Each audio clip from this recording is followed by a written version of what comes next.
নোয়াখালীতে সম্প্রতি অনুষ্ঠিত হলো বিজয় দিবস উপলক্ষে এক জমকালো ব্যাডমিন্টন টুর্নামেন্টের ফাইনাল ম্যাচ, যেখানে অংশগ্রহণ করেছেন ইন্দোনেশিয়ান এবং বাংলাদেশি খেলোয়াড়রা। এই টুর্নামেন্টে স্থানীয় ক্রীড়াপ্রেমীদের কাছে ছিল একটি বিশেষ আয়োজন, যা এলাকায় ব্যাপক আলোড়ন সৃষ্টি করেছে।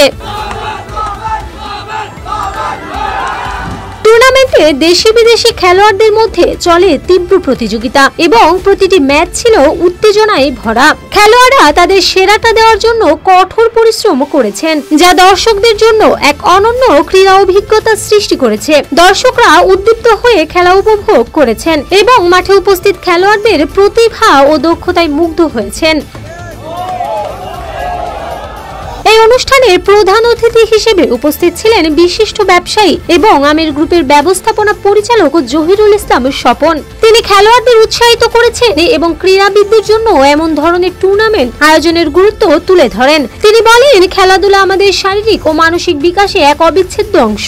এ ধরনের টুর্নামেন্ট খেলোয়াড়দের মেধা এবং দক্ষতা বিকাশের পথ প্রশস্ত করে। এখানে যারা আছেন সবার কাছে আমি অনুরোধ করব, দেখেন আপনারা দল মত অনেক কিছু করতে পারেন, কিন্তু খেলাধুলা সমাজের ব্যাপারে আপনারা সবাই এক থাকেন। এখানে আপনারা কেউ কোনো গ্রুপিং চিন্তা করবেন না, মানে একে দূরে রাখবেন, ওকে দূরে রাখবেন, এরা আনবেন না। এটা না করে আমরা সবাই আসেন, এক ছাতার নিচে থাকি।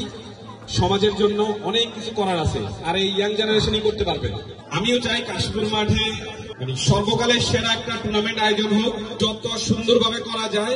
এটার জন্য যত রকমের সহযোগিতা লাগে সর্বাত্মক সহযোগিতা ইনশাআল্লাহ আমি করব। বিশেষ অতিথি হিসেবে আরো উপস্থিত ছিলেন আরব আমিরাতের বিশিষ্ট ব্যবসায়ী বাশার আবির এবং ইন্টার মিলান ক্লাবের প্রতিষ্ঠাতা সভাপতি শফিকুল ইসলাম শাহরিয়ার। তাদের উপস্থিতি অনুষ্ঠানটিকে আরো বর্ণিল করে তোলে এবং ক্রীড়া সংস্কৃতির বিকাশে তাদের অবদানের প্রশংসা করেন উপস্থিত অতিথিরা।